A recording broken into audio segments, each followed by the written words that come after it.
It's my pleasure this afternoon to introduce to you Judy Chicago as part of the programming complementing the three-part exhibition It Happened at Pomona, Art at the Edge of LA. This is one of the many Getty Foundation Pacific Standard Time exhibitions and programs that is turning Southern California into one sprawling museum, a museum whose corridors are the 10, the 405, the 210, et cetera, et cetera, et cetera. And for all of you who have dared the 405 and the 210 and the 10, thank you for coming. Judy Chicago is a woman of many parts, an artist, an author, a feminist, an educator, and an intellectual in a career that has now spanned 5 decades. She has exerted an extraordinary influence both within and beyond the art community. The list of her grants and awards would take me the rest of the afternoon to read to you. She's had numerous NEA awards, awards from major arts and philanthropic institutions, and honorary degrees.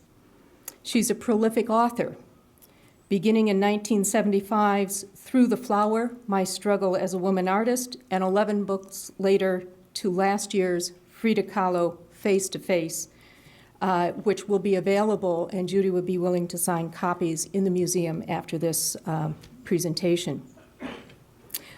Her corpus includes works addressing the landmark work, The Dinner Party, the Holocaust Project, the Birth Project, and many, many others. But the primary focus of her career, if you can say that with someone who does so many things seemingly simultaneously, is and has been her studio work, as attested to by the fact that she's presented in, is it 13 now, Pacific Standard Time exhibitions and programs, including 2 elements of Pomona's It Happened at Pomona. Her work as a studio artist is as protean as the many roles she plays, from going to auto body finishing school to work in a finish fetish mode, to becoming a pyrotechnician to develop the series of works she called Atmospheres, and we are eagerly looking forward to her return in January when, as part of the Performance and Public Art Festival, she will create an atmosphere piece, A Butterfly for Pomona. Judy Chicago has worked in performance, sculpture, installation, painting, printmaking, drawing, the list goes on and on. She's worked by herself or with collectives of women artists or with artist partners. And I haven't even touched on her film and video output.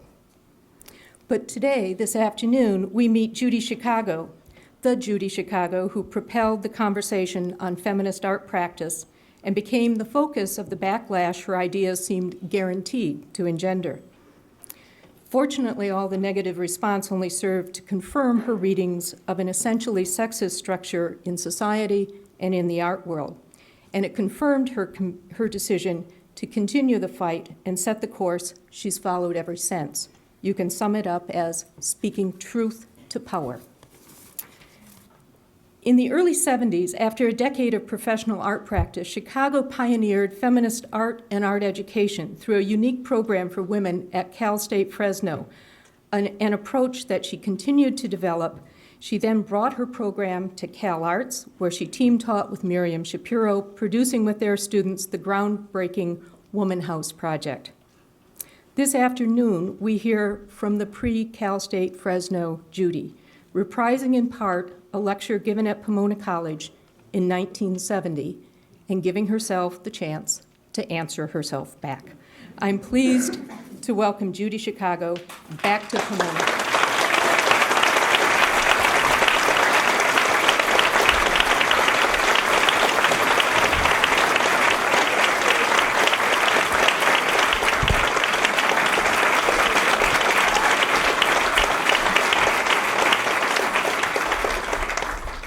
Okay, now I'm my adult self.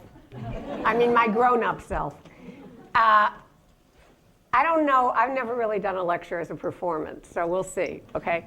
All right, so first I want to tell you that Rebecca McGrew found this talk that I gave in Pomona in 1970, the curator here at the museum. And she sent it to me. And I was so mortified. I'm like, oh my God, did I say that? Rebecca's like, it's great, Judy, it's great, it's so authentic, it's really the voice of the 70s. And I'm like, right. So I decided that I would read some sections from it and look back at my young self from the perspective of many years later, okay? All right. Okay, now you all know who Hal Glicksman was, right? Yes. Okay, fine. No, Hal Glicksman was the curator here who brought me to lecture and who also invited me to do the fireworks piece in Mount Baldy. And when I remember Hal, I was living in Pasadena, and he was running the gallery out here. And it was like really out there, Pomona. I mean, nobody kind of paid too much attention to what he was doing, but since art history is written backwards, all of a sudden it's come to great attention. Oh my God, he was doing all these great things. And in the 2 years he was the curator, this will tell you one of the reasons I started my talk like this. In the 2 years he was the curator, there were no women shown, except me. I was the only woman, which was my position in the art world of the 60s. And lest you think that it's all changed because there are women in power, he was succeeded by Helene Weiner, and in her tenure, there were no women artists shown. Okay. Hi. Hal Glicksman tells me he already told you that I'm going to talk about cunt. Well, I want to talk to you first a little bit about me and about some of the things I'm trying to do. Then you can ask me questions. Now, the images for this talk have been selected by my husband, Donald Woodman, who's a photographer, and I hope you enjoy his sense of humor. This is called Her Sex is Like a Hothouse Flower. Okay, why would I start a talk like that? Well, oh wait, I have to go over here. Why would I start a talk like that? Well, I was really pissed off, about the fact that I used to hang out with all the male artists and they used to call each other cunts all the time. That was like the biggest put down, right? Oh, you're a cunt, shut up, you cunt. I used to listen to them at Barney's Beanery. Well, what do you do if you have one?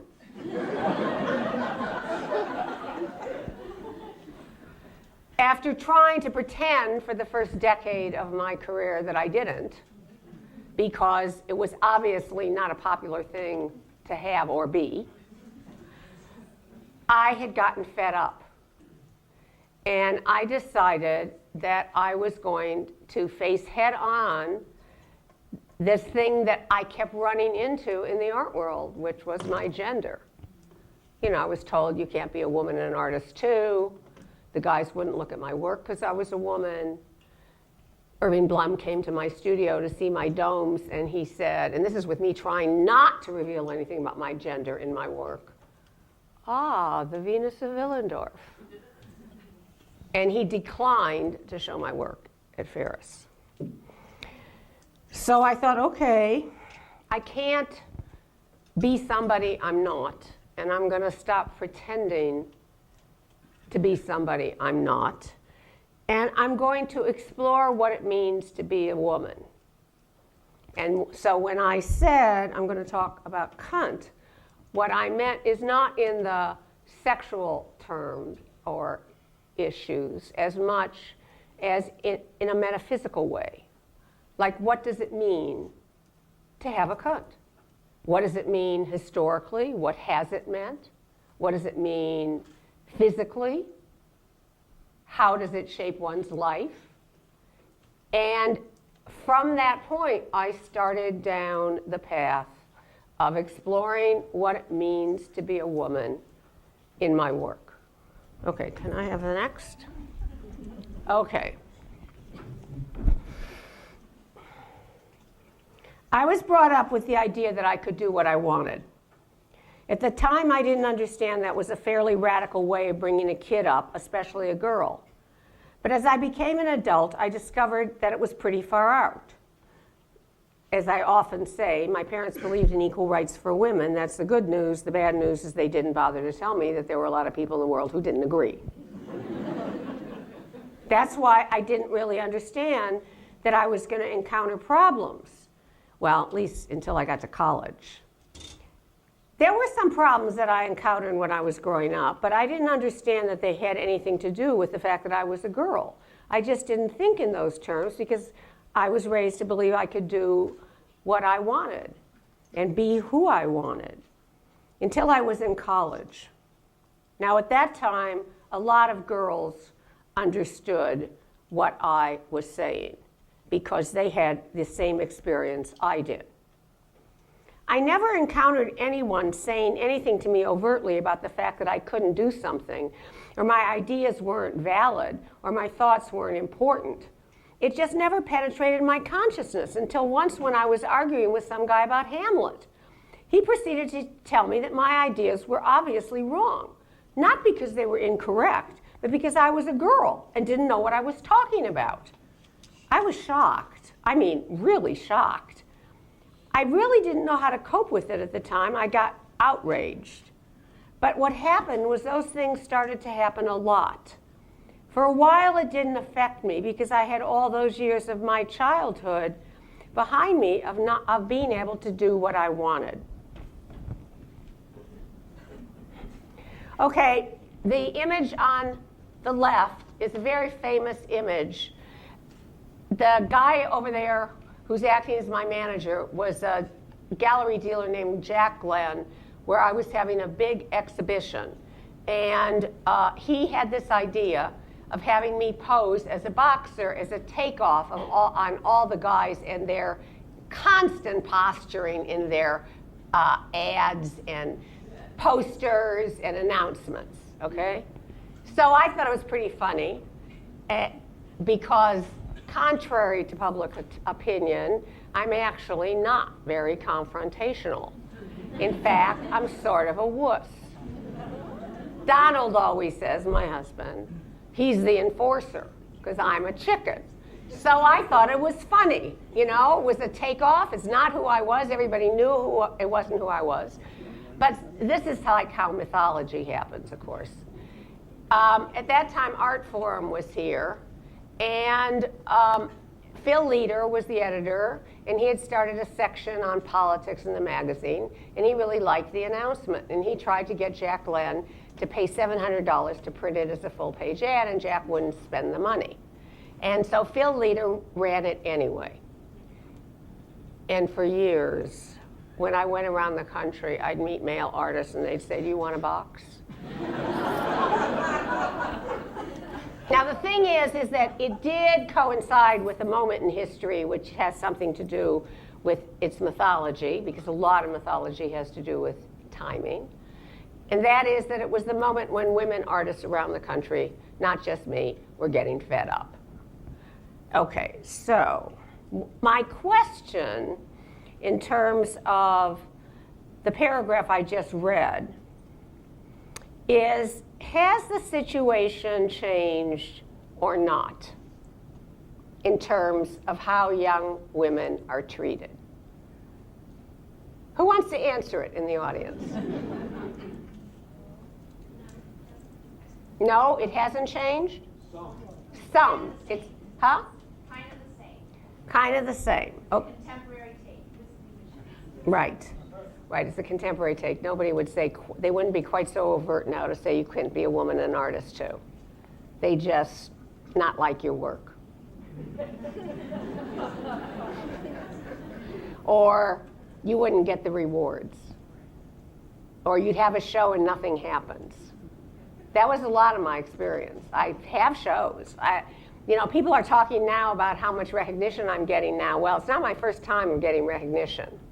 It's not just about recognition. It's about whether or not the art system is prepared to support women and artists of color in the same way they've supported white male artists. I would watch. In fact, I'm watching it now. Like a lot of my contemporaries whose careers had been eclipsed are being brought out through Pacific Standard Time brought back. And they're getting exhibitions. I ran into a museum director from Georgia who was down here going to see several of the male artists, inviting them to have shows, wanting to buy their work. None of that has happened for me yet. So the question is, has it changed? We'll see.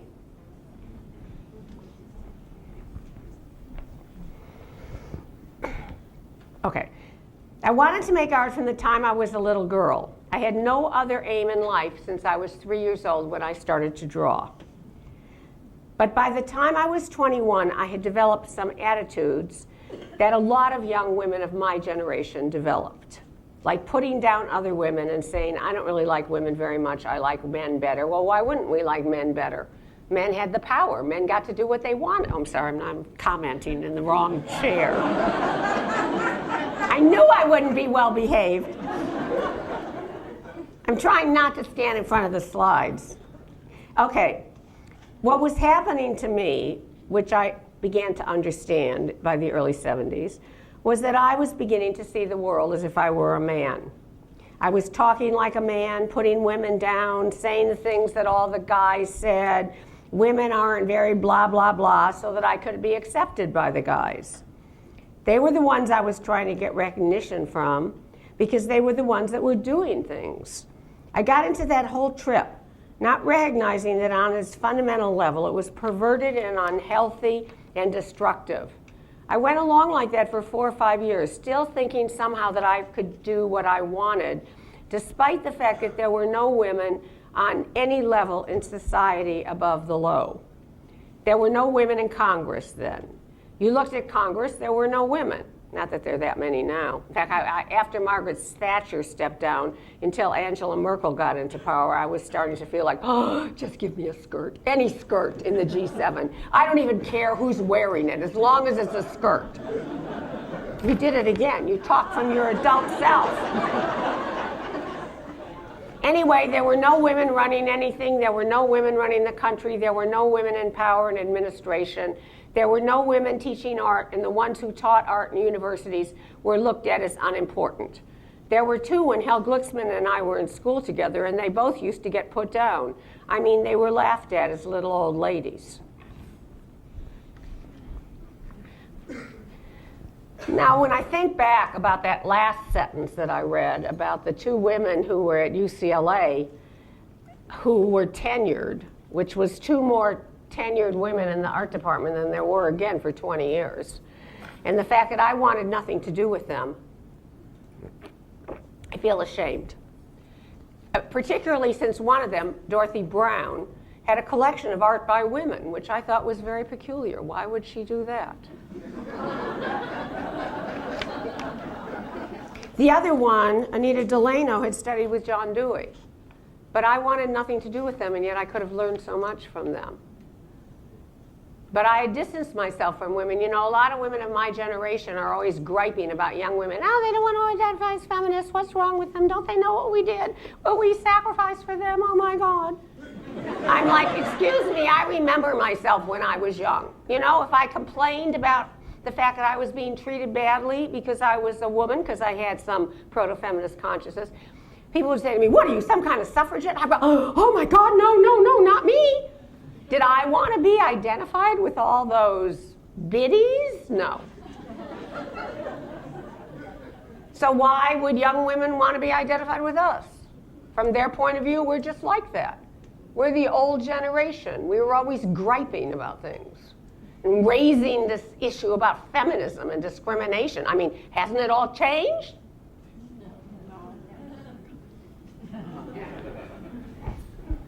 Okay. This is, wait, go back. This is a very well-known piece now called Rainbow Picket that I did in the mid-'60s. And at the press preview at the Getty, I told this story about how Walter Hopps, the most important curator in Southern California, who was the curator at the Pasadena Museum, used to come to all of our studios in Pasadena, where I was the only woman working among all those guys. And when I finished this piece, he refused to see it, look at it. He just wouldn't look at it. He went over and looked at a piece by my male artist companion in the studio, which hadn't changed at all. And he said, haven't you changed the color? No, it's the same piece he'd seen 10 times. And years later, when I saw Walter, he said, I know you hated me. Well, actually, I didn't hate him. He actually broke my heart. And he said, but you have to understand, Judy, in the 60s, women were either groupies or artists' wives, and their role was to take care of the male artists. So what was I supposed to do when you were making art that was stronger than most of the men? It was as if I saw a woman pull up her skirt, roll down her stocking. I just had to avert my eyes. Really? You mean you couldn't have had courage and bucked the trend and say the girl's got talent? So I destroyed Rainbow Picket. Nobody was interested in my early work until this whole resurgence, first with Minimal Future at MoCA and now the Getty PST, Pacific Standard Time. And it's very amusing to me, actually, to see how people react to the same work that I did in the 70s. Isn't it the same work? It's not the same work. It's the same work. You didn't look at it then. Why is it so great now? Do you know what it would have meant to me then? If you'd been able to acknowledge it? Anyway, so at the point at which I decided to come back to myself, it took me a couple of years to reconnect with my impulses, which I had completely disconnected with in graduate school as a way of getting through graduate school, because my male painting teachers hated my imagery, hated it. Ah, breasts and wombs, oh my God, ah! So, not me, I wasn't making any breasts or wombs, except even Irving Blom thought my domes were like the Venus of Willendorf. Even when I tried to hide it, it didn't work. So, why hide it? Peel it back and show the world who you are. Baby. Okay. Could I have the next? Okay. But that was the way the world was, and at that point I was not prepared to openly question it. Then I got out of school, and I was alone with myself in my studio for 5 years. That was a very important time, because during that time I was in the process of creating myself, defining myself. And that meant that my own ego was of central importance. I was the one who was important. What I felt, what I believed, the way I saw the world, those were the things I used and dealt with in my artwork. But every day I walked out of my studio and saw women on billboards with their tits stuck up and their asses stuck out. And there was a direct contradiction between what I was discovering about myself and the image that I kept coming up against outside my studio. And I had a whole series of hassles over the years, enormous hassles with men in the power structure like I described. I sort of knew, yeah, they don't dig women too much. There were hardly any women artists. Still, I was not understanding what that meant until one day it dawned on me that the way in which my work was perceived was totally conditioned by the facts that I had not wanted to accept, the facts that existed in the society. Women are not important. We live in a male-oriented society where men and what they do is more important than women. Now you have to realize what a shock it was when I said these words in 1970. I mean, like when I started the first feminist art program in Fresno and we started doing performances, I took the students to UC Berkeley. We were invited to do a presentation, and we were performing and talking about what we were doing. And these guys just jumped up on the stage and started to beat us. I mean, in public. I mean, you know, they did it all the time at home, but not on the stage in front of all these people. Actually, it's very funny. Faith Wilding, one of my students, was there. She's gone on to be quite a well-known artist. Anyway, she grew up in a pacifist society, and so the guy started pummeling her, and she started fighting back, and then she goes, "Oh my God, I'm a pacifist!" What am I doing? Now I've had a lot of chance to think about, over the years, the degree to which women learn that what men do is more important than what we do. And even though there have been significant changes in the sense of women's studies, ethnic studies, race-based theory, queer theory, new efforts to enlarge the discourse.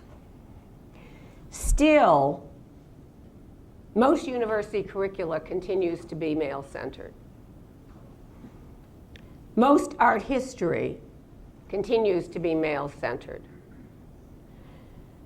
And art history provides a really clear picture of what is valued.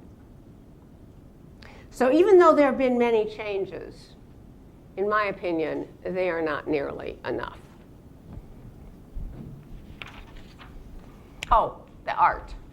Okay, so after I did the dinner party, and people don't know this, I lost everything. Falls into the category of no good deed goes unpunished. People thought I was cleaning up all the way to the bank. Hardly. I'm a moneymaker for museums. As the dinner party toured, it made a fortune for everybody else but me. And I had to start all over again. I wanted to do images on the subject of birth. The only thing I had was this unbelievable outpouring of letters from people as the dinner party toured saying if I ever wanted to do another project, they wanted to work with me. And a lot of those people were needle workers, which was very fortuitous because I wanted to work on the subject of birth. I had done an image of birth and the back of the Mary Wollstonecraft runner in the dinner party, depicting Mary Wollstonecraft dying from childbed fever 2 months after giving birth to her daughter, Mary, who grew up to be Mary Shelley. And the image was very raw when I did the drawing. But this combination of needle techniques transformed the image, and I realized if I wanted to deal with a subject as raw as birth, especially at a time when there were very few female-centered images of birth in Western art, was before Frida Kahlo's images had come into the canon. And also, during the dinner party, don't even ask me where this came from, because I can neither sew nor stitch, but I discovered that I have an unaccountable ability to design for needlework. So I wanted to do a project using needlework, exploring the subject of birth, and introducing images into the culture that affirmed women's experiences. I used to quip, if men had babies, there'd be thousands of images of the crowning. Okay, and then while I was working on the birth project, I got interested in the gender construct of masculinity. And it was interesting. I often go to the library when I start a project to see what's been written about subjects I've developed an interest in, what art has been made on those subjects. And of course, this was before gender studies, it was before queer theory. And if you looked up the subject of gender, the only thing that came up was writing on women, as if we're the only ones with gender. The guys get off the hook. They're universal and we're a gender. No, not. Anyway, so I did this big series called Power Play. Paintings, drawings, sculptures, reliefs, weavings, cast paper pieces. It's the only body of art I've ever done that was met with silence. And silence is a form of censorship. And I'll tell you where else there's a silence right now. I don't know if anybody else has noticed this. But this week in the New York Times Sunday, there was silence about the opening weekend of Pacific Standard Time. It's not the same to do reviews. To not acknowledge that something happened on the West Coast worthy of devoting the arts and leisure section to, talks about the ways in which power is wielded to marginalize whatever the mainstream does not want to deal with.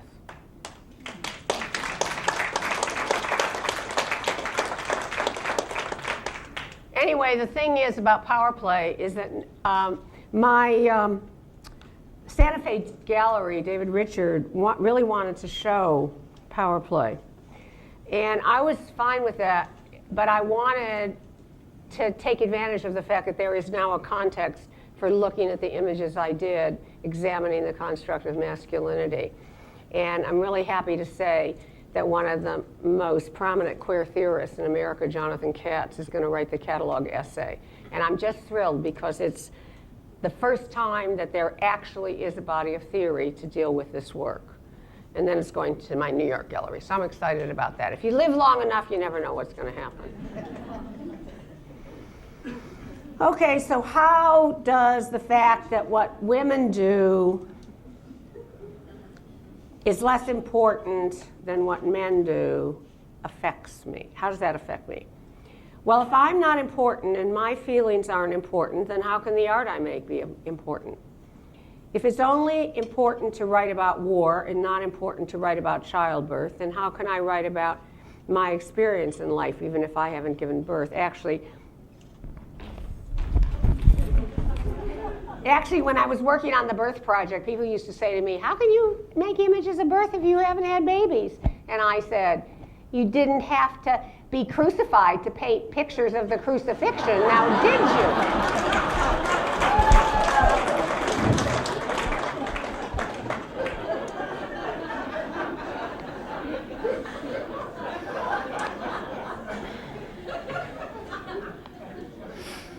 If it's important to have a heart-on and not important to have a contracting cunt, how can I deal with the experience of my life?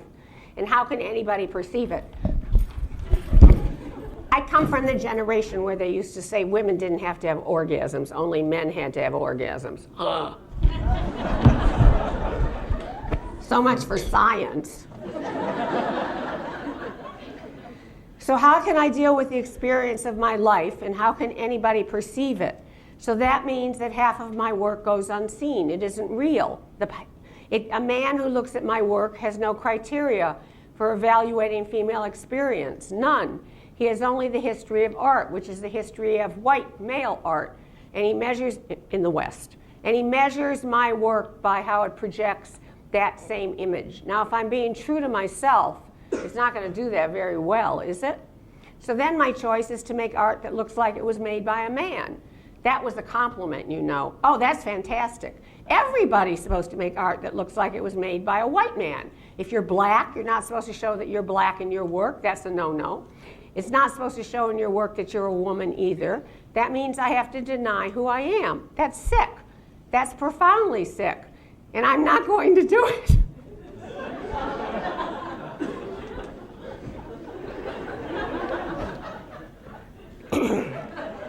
However, I understand that for me to be perceived means that what must exist is a power structure of women who evaluate each other's perceptions, ideas, and revelations. It's girls who have to measure my experience, not boys. It's women who have to say, yes, that's true, that's not true, and yes, that reflects my experience in life. But that requires a fundamental change in the basis of society, because at that point in time, women do not have power.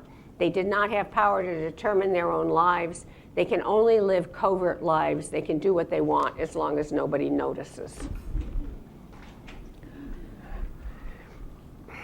You know about covert lives? You know, the dialogue about women and PERDA and being covered up, actually, I don't think it's the right dialogue. I think the dialogue that's necessary to have is, do men own public space? If women have to be completely covered when they go out, that means they are not individuals in public space. Only the men are individuals. And you might have noticed that in the Middle East revolutions. All the guys, they weren't covered up. They didn't have to be covered up. Anyway, it's a symbol of covert lives, living a covert life. Oh, but women really run things because they run the house. You can't believe how many times I heard that. I'm like, you try staying home and running the house and see if you feel powerful.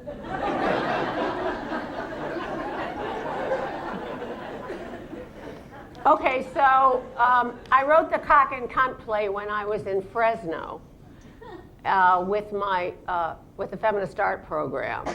And there was a lot of, I already told you about the mythology about sex and women having no sexual desire. Oh, and then the feminist theorists 20 years later go, desire is a male thing. I'm like, really? What about me? How did they got that idea? I mean, not only men are misguided, believe me. That's something I learned as I got older. That was a revelation to me. It was like discovering that institutions are not bureaucratic just because they're run by men. The women's building got bureaucratic, even though it was my own institution. I'm like, how did this happen? Women get bureaucratic too. Anyway, so the cotton play was very, very useful in the Fresno program, in the sense that I was dealing, one of the things that I felt strongly about when I started working with young women who wanted to be artists, or they said they wanted to be artists, I mean, I thought if I interviewed them and selected those who said they wanted to be artists, I would have a running start. It was only later I realized that, they could have said, I want to go to the moon. I mean, what it meant to be a professional artist was so outside of their mindset, Anyway, but I had gone to school with a lot of young women who had, there were more girls than boys in undergraduate school, and probably pretty much 50-50 in graduate school. But somehow in professional practice, a lot of those women got weeded out. And I had noticed that a lot of those women, got swept up into doing what Irving Blum said was a woman's role, taking care of the male artists. And they acceded to them, and I was just talking about how I had developed my own sense of self and individuality and identity in my studio in the first 5 years of my struggle. And including, I used to make these pieces, these rearrangeable pieces. And I realized that, one of the reasons I was making rearrangeable pieces was because I'd been brought up to rearrange my life around male needs. And so I began to look at the way in which the artist's ego is antithetical to what we used to call female role, and now is called the construct of femininity. So I needed to help my students develop their sense of self, their assertive self. They were very good relationally, they were very good empathically, but they weren't so good assertively. So that's where the cotton play came in really handy, because when they had to play the male role, they came up right against their own fear of doing that, of asserting themselves. And then when I used performances also, we developed performances and also for actual performance in exhibitions and at Woman House. I'll never forget. Is it too long ago so you don't know who Maurice Tuckman was? No. Maurice Tuckman was the head curator at LACMA. And he had a girlfriend named Blossom Dearie. And in Woman House, the performance space was in the living room. It was in the center, and everybody sat around on the floor in a circle. And I'll never forget Maurice Tuckman watching the cotton play, which goes, "Will you help me do that? This will help you do that." Anyway, he was getting really agitated, and he started squeezing her thigh in rhythm to the play. Go home and do dishes. No, anyway. One of the things I've been interested in from very early in my career is images of female sexual agency, of which there are very few, actually. And even when I first got out of graduate school, I locked myself in my studio for a month, and I just tried to fashion images of like an active male sexuality and active female sexuality. And it's easy. There are images going back to Greek times of the flying male phallus, and art grows on art. And even if you think about George O'Keeffe's incredibly sensual flowers, they're still inert and passive. So I wanted to try and find a way to change that. And so I've done over the years many images. This particular image comes from a series based on a recent translation of the Song of Songs that combines heliorelief and lithography. And actually some of the language of the Song of Songs is just the most erotic language in the world. And that's a mandrake, believe it or not, it actually looks like that. Okay. Yes, okay. Okay, let me talk a little about my particular plans. Now, this is 1970, right when I'm about to go to Fresno and embark on this really radical feminist art program, which I didn't understand was so radical when I was young. It was a good thing. Oh, I'm doing it again. Be quiet, old lady. Okay, let me talk a little about how I see the situation of women in relationship to the rest of the revolutions that are taking place in society. This was in the early 70s. I think there's a fundamental problem in our society. It's the problem between the sexes. I think that's before we didn't use the word gender then. I think that all the issues of racism, pollution of the landscape, rape of the natural resources, and lack of respect for other species are tied up and linked directly to the fact that the whole basis of our society is non-egalitarian. Oh, Judy, you're such an essentialist. That is, in order for a man to be able to not perceive the humanity of his own sister or his own wife, to be able to use her as a sexual object, demand that she do work that he is unable, unwilling, and absolutely would flip out if he was asked to do, a man must be cut off from the well springs of his own feelings. Once he is cut off from those well springs, once he can deny the humanity of his own wife or partner, it's easy to deny the humanity of a black person or of a Vietnamese. As long as we have revolutions that are just a change of power from one set of hands to another, we're going to keep on having the same shit we have. Well, that's for sure. Oh, I know, I was going after Dr. Spock. It's ludicrous to see Dr. Spock marching for the self-determination of the Vietnamese while writing articles saying that it's women's duty and actually that their fundamental happiness is derived from having babies and staying home. Well, having babies and staying home is a wonderful part of life. Not that I know about that. But that's what it is. It's a very small part of life. For a woman, there is much more in the world than being with a man. There are so many other things in the world. It's unbelievable. To try and force yourself into this little narrow confine will just fuck up your whole being. At any rate, I find it ludicrous that the leaders of the revolution demand that the women make the coffee while they write manifestos. But people don't even recognize what's going on. They just make these assumptions. Okay, so there we are in Fresno, and I'm encouraging the young women to make art out of who they are as women, and they get so empowered that I get scared to death. Anyway, they come up with these costumes, and they start writing cunt cheers.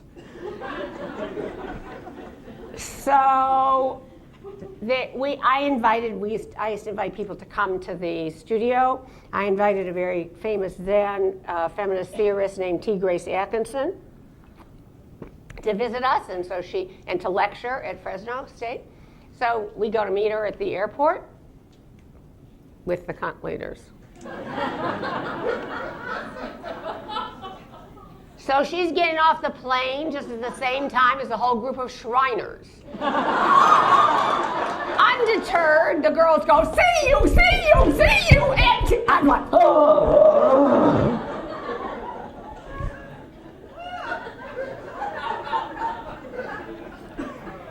Now, the reason I juxtapose this particular little slide is that feminist theorists are very fond of saying that gender is a changing construct. That may be true theoretically, but in terms of most women's lives, it's not. As reflected by the fact that many young women artists are taking up the same themes of the 70s, like this woman, Carrie Reichardt, as super vag. This is like now. Why would a young woman in England, home of the anti-essentialist movement, dress herself up this way Or why would young women start knitting vaginas, which they're also doing in England? Because for them, the cunt is the same kind of impediment it was for me when I was young. And like me, they want to overcome that, and they want to be proud of who they are. Thank you very much.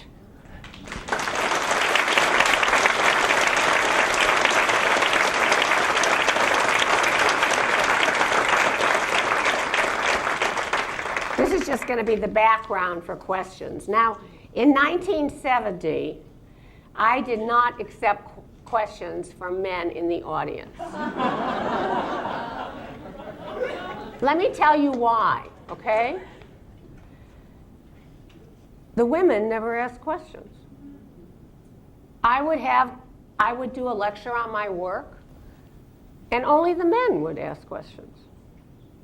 Or I'd be at a party, and only the men would talk. Same thing in classes. The men would dominate the discussion, even when it turned out the women had more to say.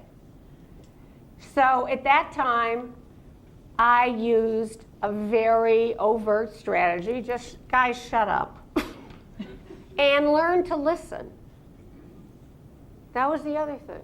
Learn to listen. Oh my God, did it cause a... I mean, it's in here. Oh my God, somebody got like, oh, you're a ball breaker. That was what they used to love to say. I'm like, really? I haven't even come near your balls.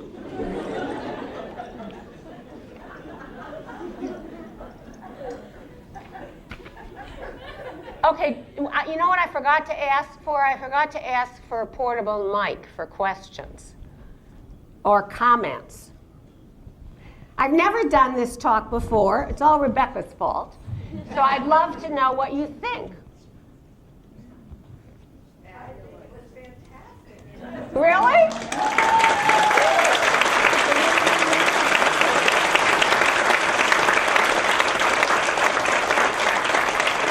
That's nice. Oh, great, Rebecca. This is Rebecca McGrew. It's all her fault.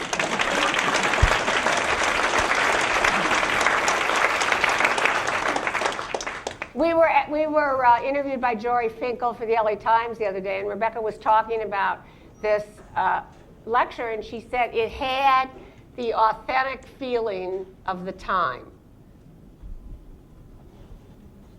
I guess so. Okay, so questions, comments? If you're a guy, you get to ask a question. It's fine. Okay, who are you? Yeah, stand up and introduce yourself. My name is Cheryl Keller, and my question was going to be about your name change to Judy Chicago, and then I see that you've got this little blurb right up there that says, Judy Garowitz hereby divests herself of all names imposed upon her through male social dominance and freely chooses her own name. Judy Chicago. Thank you for that wonderful statement there. But would you mind talking about that a little bit? I think it probably is right. Yeah, well, I get asked that a lot, and actually, of course, you know, in the late 60s and early 70s, we women were just finding our voices, trying to create our own voices. And so, you know, we kind of borrowed from other revolutionary groups, particularly the Black Panthers, because when I tell you this story, you're going to laugh about where my name came from. I came to LA to go to school at UCLA when I was 17, and as I told you, I had a little proto-feminist consciousness. So even when I started showing, which I was doing by the time I was 21, and married, I used my maiden name, which was Judy Cohen. Now, the stupidest thing that's ever been written about me by anybody was somebody who said that I changed my name to Judy Chicago so my initials would be JC.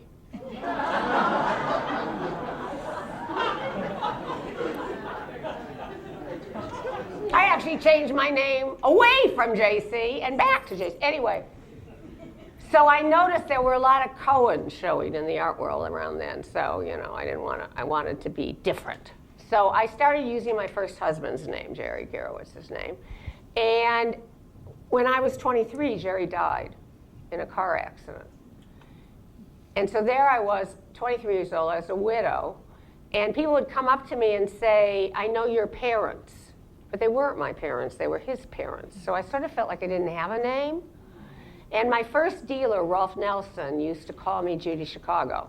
It was the one thing I brought from Chicago, along with my determination to be an artist and to make a difference and make a contribution, was this incredible Chicago accent. So he used to call me Judy Chicago, and he used to try and he tried to get me to change my name. And also artists, there were a lot of artists, we all had underground names. Larry Bell was Ben Lux, Ed Richet was Eddie Russia, and we all used to list our names in the phone book under our pseudonyms. And so when I wanted to make this lavish gesture that I was fed up and I was going down a different path, not that anybody really cared except me, I changed my name. But I like having the same initials I had when I started out. Okay, anybody else? Okay, who are you? Hi, I'm Karen Rosenthal, a real fan of yours. Where did the dinner party show in Los Angeles? UCLA Arm & Hammer in 1996. Thank you very much. I just ran across some postcards from that show, but it doesn't say the date or the venue. So, very pleased to have the postcards and to see you. Well, the dinner party's permanently housed now. Where? It's at Brooklyn Museum.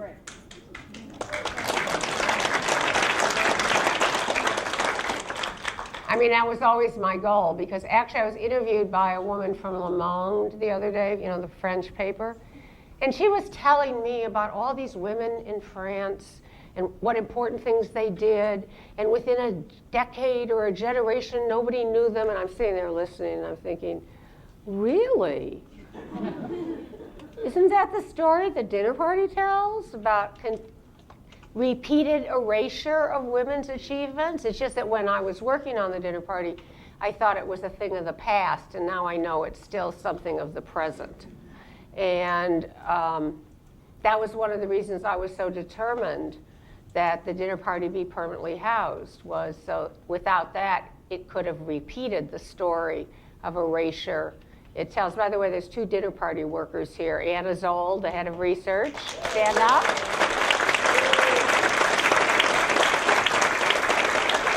And Audrey Cowan, where is she? I know she's here. Where's Audrey?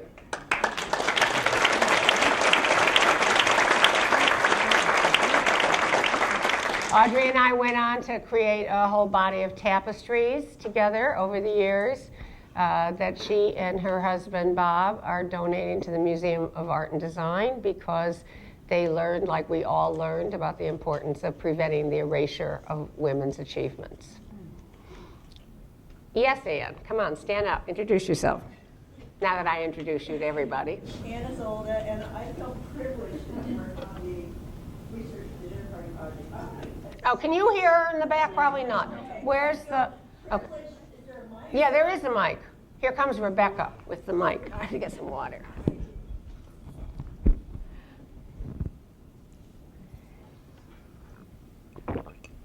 Thank you, Rebecca.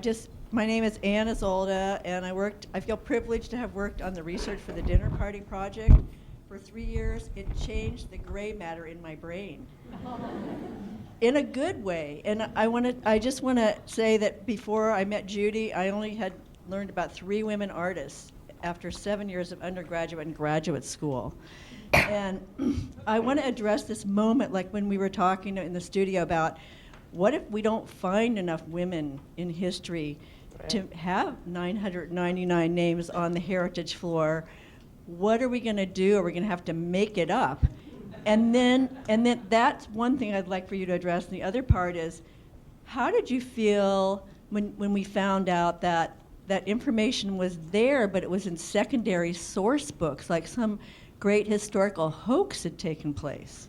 Those 2 parts of the story. I want to know how. Do you want to explain what you mean by that? I'm not sure it'll be clear to people about secondary. Well, when we were trying to find out about women in history, the first thing we did is go to the regular libraries and pick out the history survey books and look in the index. Usually about 3 women, Queen Elizabeth, there weren't too many that made the cut, and we're thinking, what is this? You know, how could this be? And so then the timing was incredible, because at the same time Judy started this project, there was a confluence of like women historians were doing a lot of research and about women's history, and they were creating bibliographies. And there was this wonderful bibliography called the Index of Women that listed all these women throughout history and Western civilization, their countries, their professions. So because they were doing this work concurrently, we could create a bibliography, and Judy asked me to go to UCLA to see if we could find any of these books.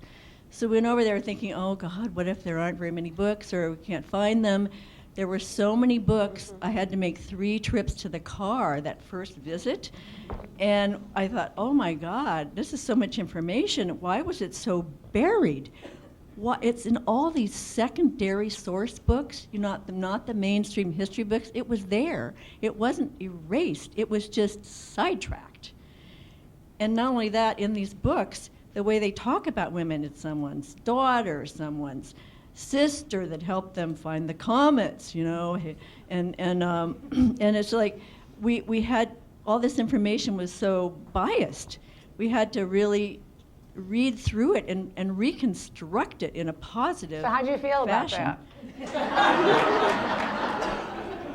I feel like that was one of the greatest historical hoaxes that was ever perpetrated. That talk about women not being able to feel their worth, to be put in secondary source books and like suppressed and hidden, like that information should not be available to the general public. Whoa!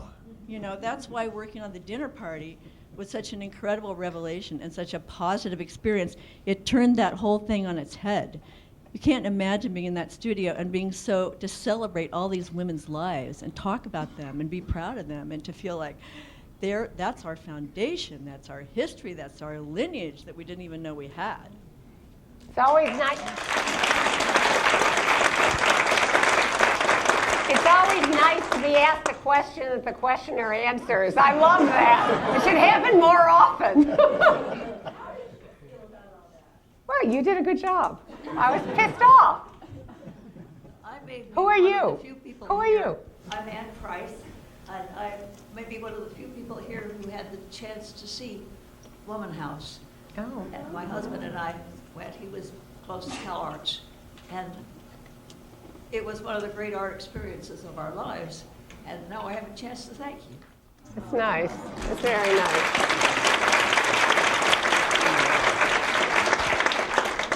And I just want to say that, from the beginning, I never imagined feminist art as being only for women.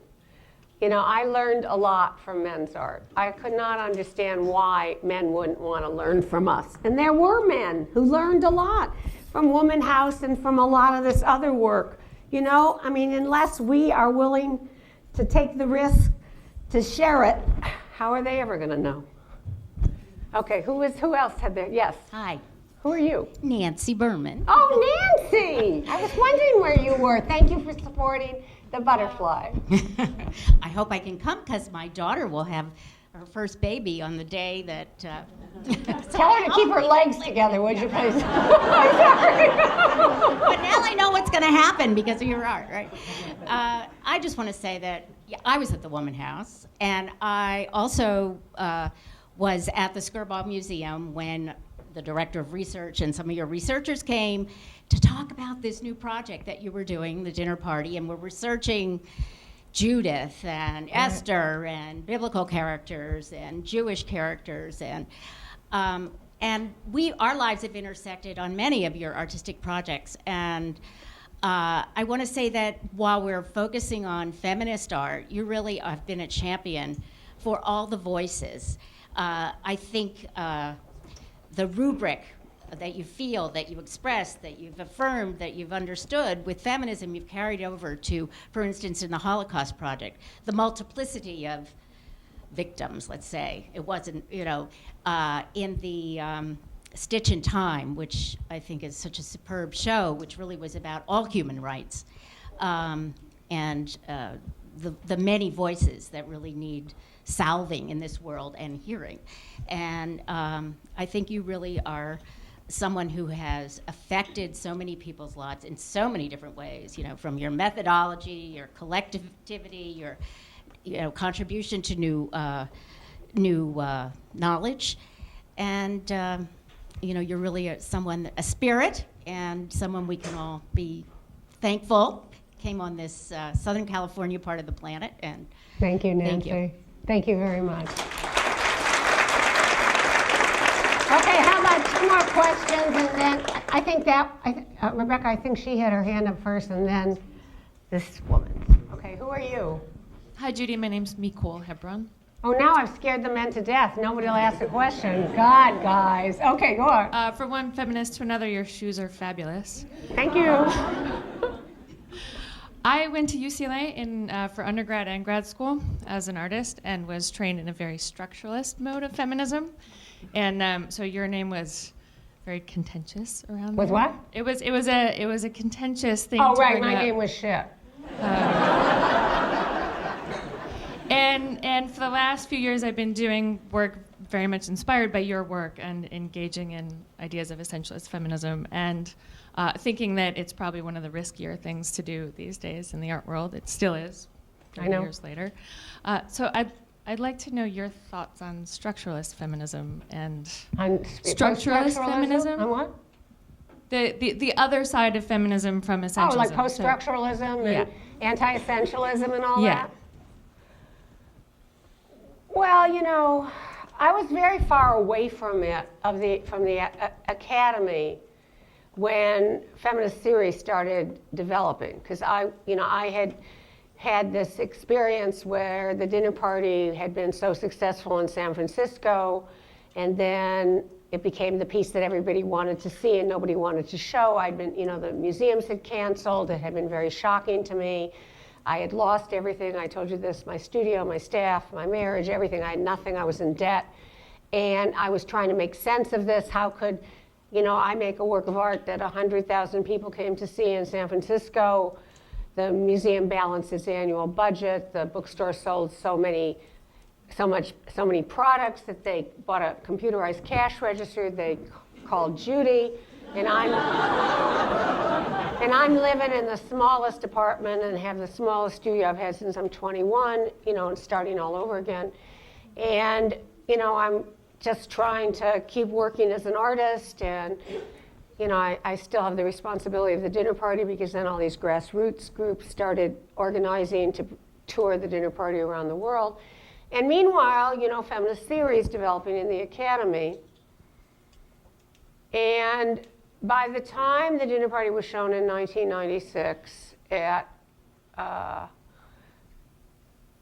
Arm & Hammer, thanks to Henry Hopkins, who had originally premiered it in San Francisco, the Women's Studies Department announced they were going to picket the dinner party because it was essentialist.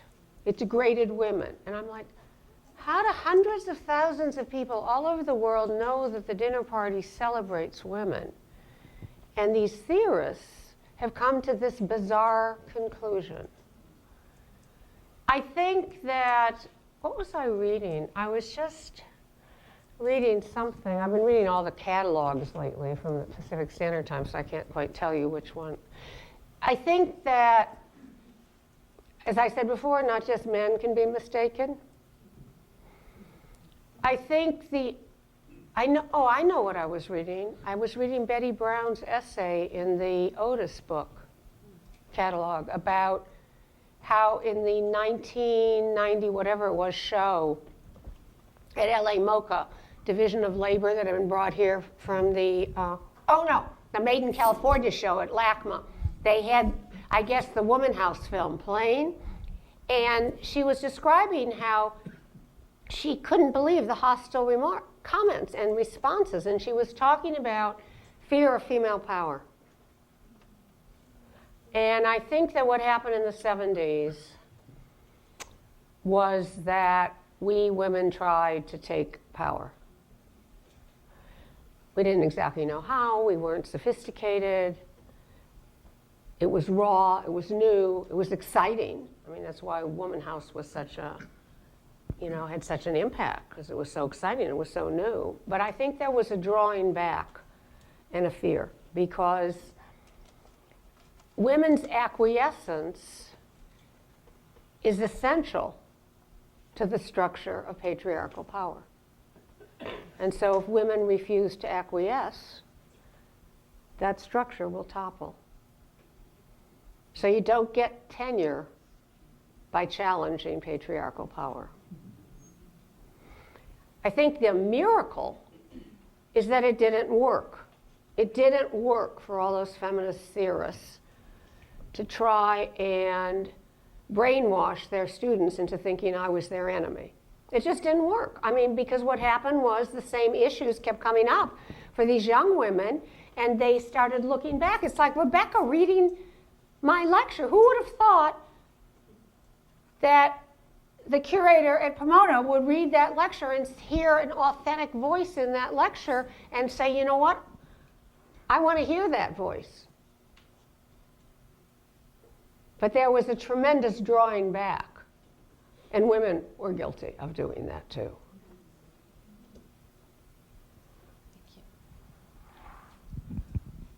And the part I really resent is the misrepresentation. Actually, there's a book coming out in the fall of 2012 by a historian from Mount Holyoke named Jane Gerhardt, because she spent all this time, she went to the Schlesinger Library for the History of Women in America at Harvard Radcliffe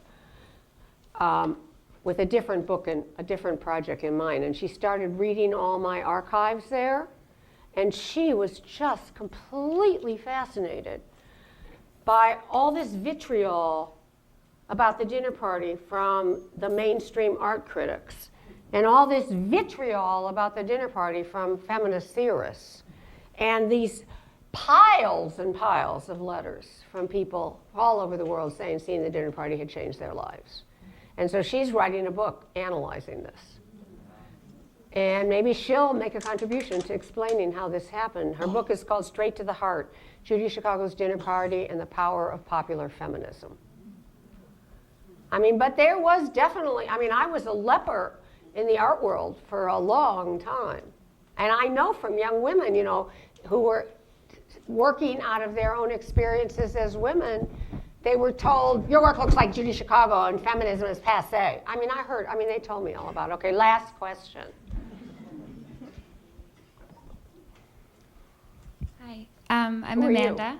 Rebecca what? Who? Amanda. Oh, Amanda. Yes, Amanda. And a few of us are from Loyola Marymount University, and we're going to be putting on Woman House, our own version of Woman House. And so I just wanted to know if you had any advice for us, or if you were to do it again, are there things maybe that you would have done differently, or any sort of advice for us? Have you got somebody working with you? Or are you doing it all on your own? We have an advisor, but I've sort of just been leading the group. There's 12 of us. So, but we've gotten support from LMU, which has been Well, great. it's not just support. Having a facilitator would help a lot, an artist who's a little older than you that could guide you and help you, realize your vision. I'm not volunteering. I don't live here. But maybe there might be someone who would offer their guidance to you. There are a lot of women in the audience here who have experience with teaching young women and helping young women find their own voices. I think that would be a big help, because Woman House happened because Mimi and I helped the young women find their voices and then translate their ideas into visual form. I think that if you could have some help, it would be great. What? There's a lot of people here you can connect with. Okay, cool, thank you. And in terms of just the word feminist, it's sort of been tainted, I think, with my generation. And I think a lot of women my age are afraid to sort of call themselves feminists. Uh-huh. And I don't know, how do we change that? Like how... It's not a personal problem. It's a function of institutional failure. if none of us ever learned the history of America, would we be proud to be Americans? Not. So we're raised without the history of feminism, which is one of the great social movements, post-Enlightenment social movements.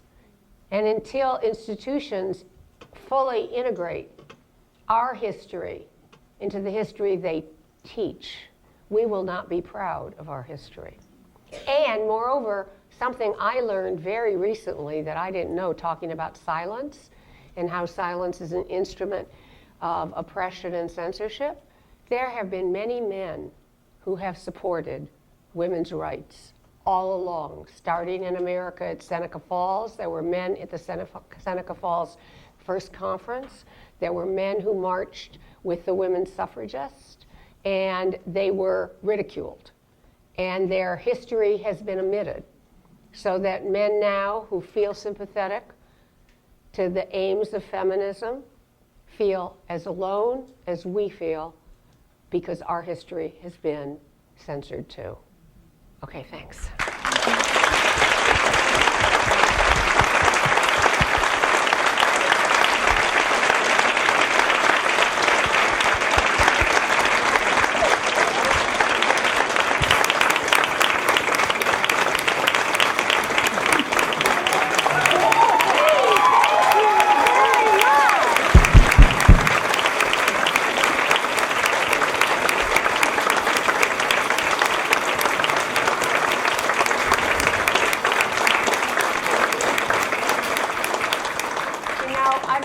Standing ovations before, but I can tell you that none of them means as much to me as having it happen here in California.